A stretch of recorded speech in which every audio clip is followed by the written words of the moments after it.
देश 5G सेवा वर्तमान समय पाई वर्तमान अन्य किसी देश सहित भारतर टेलीकॉम संस्था ताल दे चली पार आउ लोकों पाखरे अति कम समय अधिक स्पीड रे इंटरनेट सेवा मिल पार। आज विधिवत भाव में प्रधानमंत्री नरेंद्र मोदी कांग्रेस कार्यक्रम की देश उद्देश्य जाति उद्देश्य समर्पित कर शुरुआत इसकी हो चुकी है। आप देख सकते जोड़ी हुई गणमान्य लोग वहां नुआ अध्याय देशर टेक्नोलोजी क्षेत्र में आज भारत में आरंभ हो 5G सेवा मौजूद हैं। अजय, इस ऐतिहासिक अवसर पर उपस्थित मंत्रिमंडल के मेरे सहयोगीगण,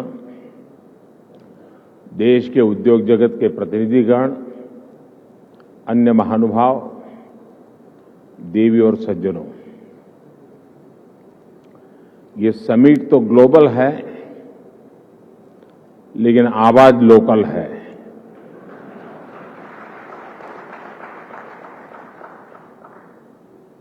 इतना ही नहीं, आगाज भी लोकल है।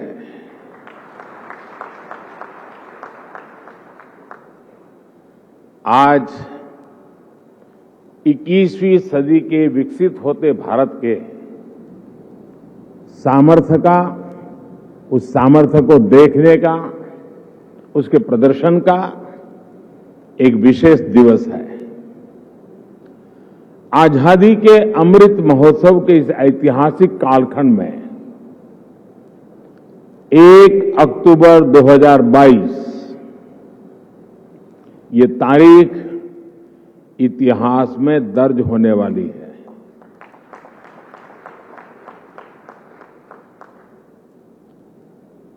दूसरा, ये नवरात्रि का पर्व चल रहा है, शक्ति उपासना का पर्व होता है और 21वीं सदी की जो सबसे बड़ी शक्ति है, उस शक्ति को नई ऊंचाई पर ले जाने का आज भी आरंभ हो रहा है। आज देश की ओर से, देश की टेलीकॉम इंडस्ट्री की ओर से 130 करोड़ भारतवासियों को 5G के तौर पर एक शानदार उपहार मिल रहा है। 5G देश के द्वार पर नए दौर की दस्तक लेके आया है। 5G अवसरों के अनंत आकाश की शुरुआत है।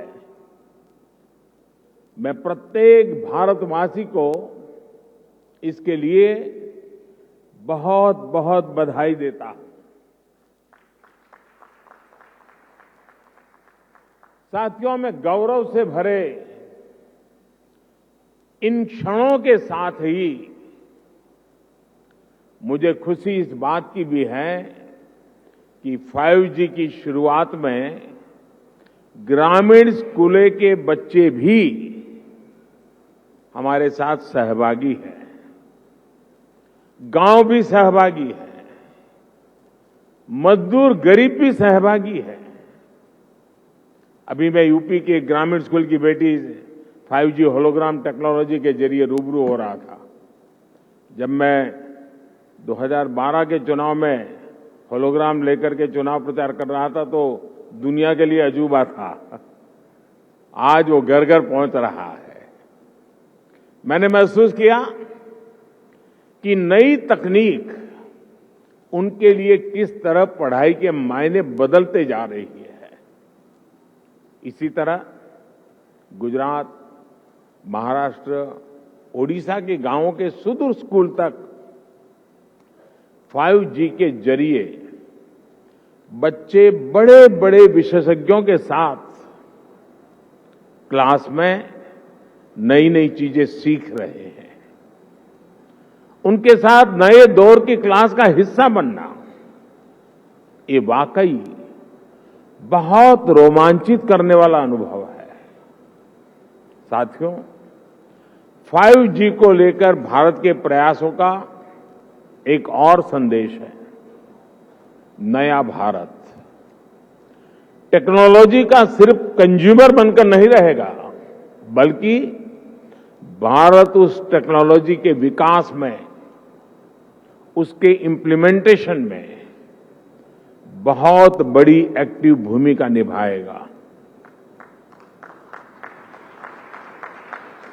भविष्य की वायरलेस टेक्नोलॉजी को डिजाइन करने में, उससे जुड़ी मैन्युफैक्चरिंग में भारत की बड़ी भूमिका होगी।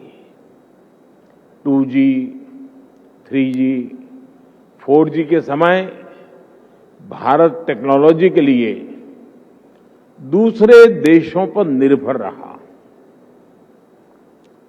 लेकिन 5G के साथ भारत ने नया इतिहास रच दिया है।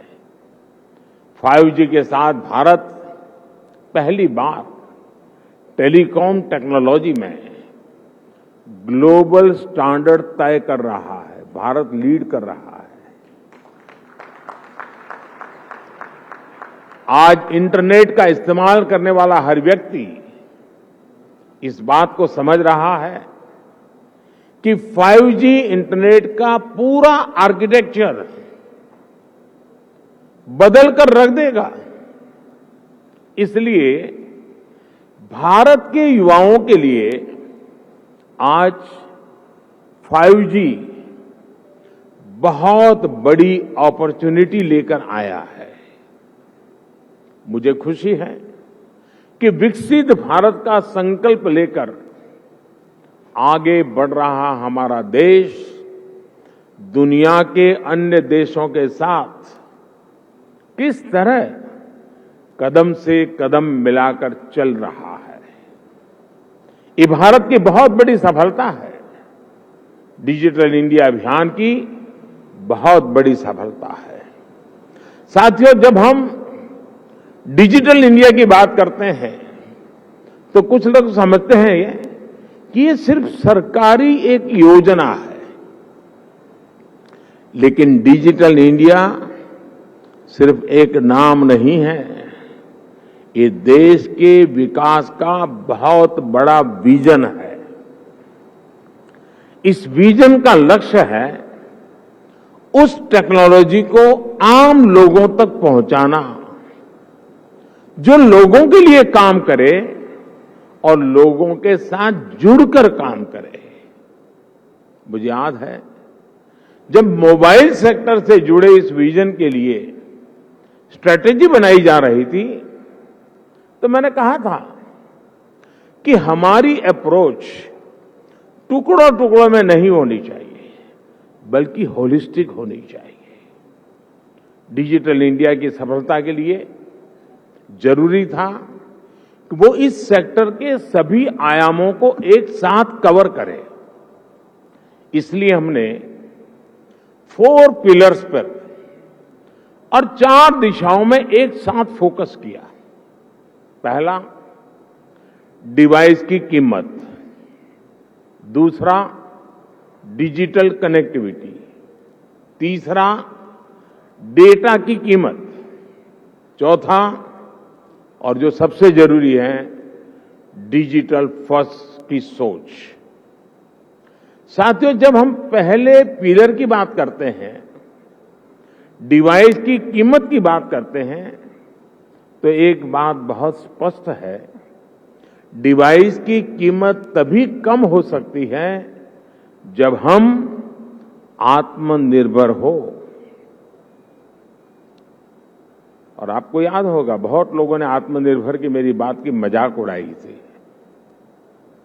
2014 तक हम करीब 100% मोबाइल फोन आयात करते थे, विदेशों से इंपोर्ट करते थे। और इसलिए हमने तय किया कि हम इस क्षेत्र में आत्मनिर्भर बनेंगे। हमने मोबाइल मैन्युफैक्चरिंग यूनिट्स को बढ़ाया। 2014 में जहां देश में 2 मोबाइल मैन्युफैक्चरिंग यूनिट्स थी, 8 साल पहले 2, अब उनकी संख्या 200 के ऊपर है।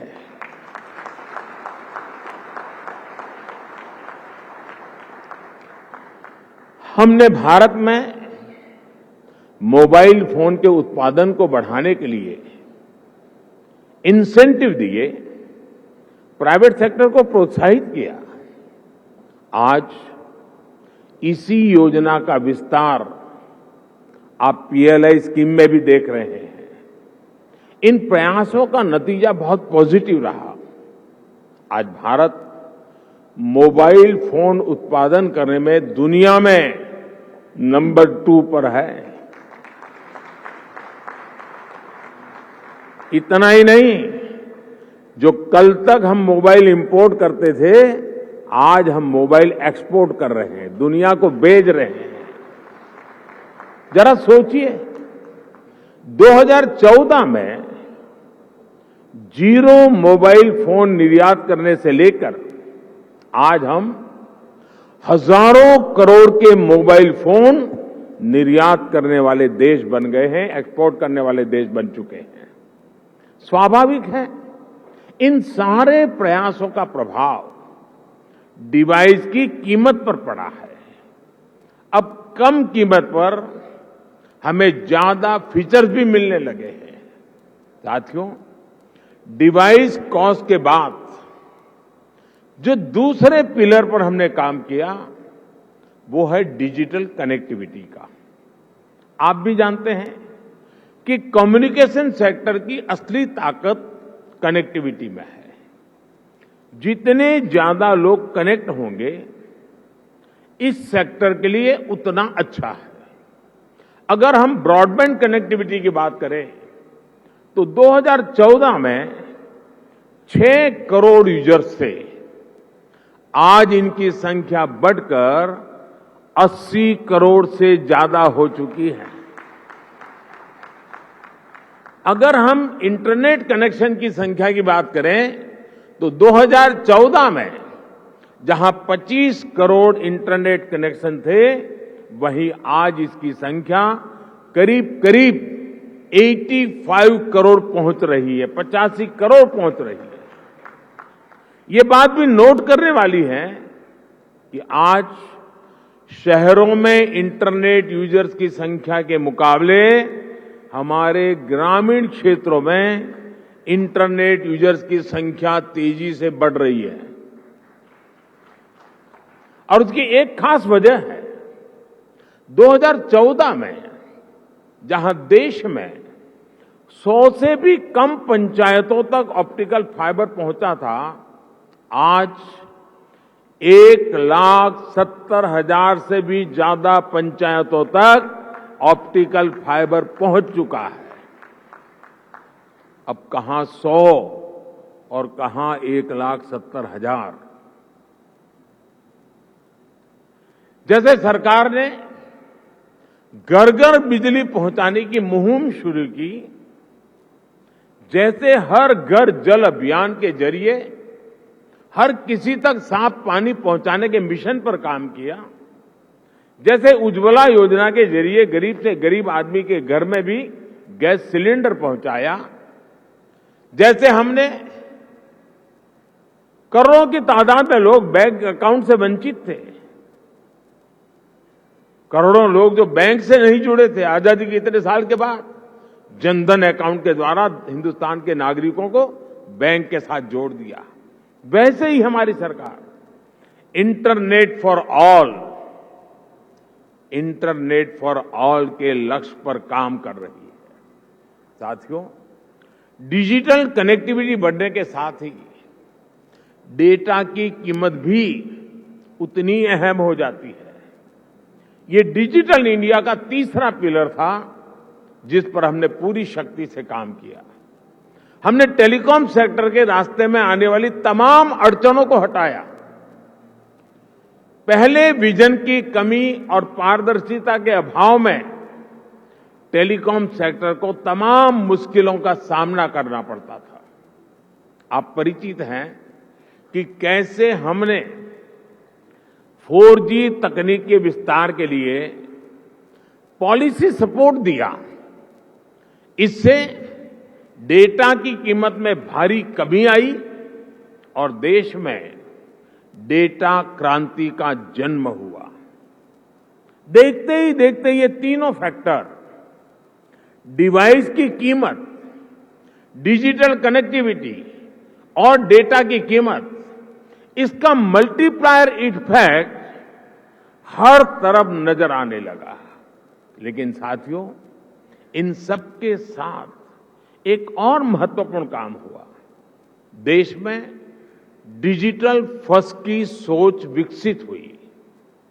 एक वक्त था जब बड़े बड़े विद्वान, एलिट क्लास, उसके कुछ मुट्ठी भर लोग, सदन के कुछ भाषण देख लेना, कैसे कैसे भाषण हमारे नेता लोग करते हैं, वे मजाक उड़ाते थे। उनको लगता था कि गरीब लोगों में क्षमता ही नहीं है, ये डिजिटल समझ ही नहीं सकते, संदेह करते थे। उन्हें शक था कि गरीब लोग डिजिटल का मतलब भी नहीं समझ पाएंगे। लेकिन मुझे देश के सामान्य मानवी की समझ पर, उसके विवेक पर, उसके जिज्ञासु मन पर हमेशा भरोसा रहा है।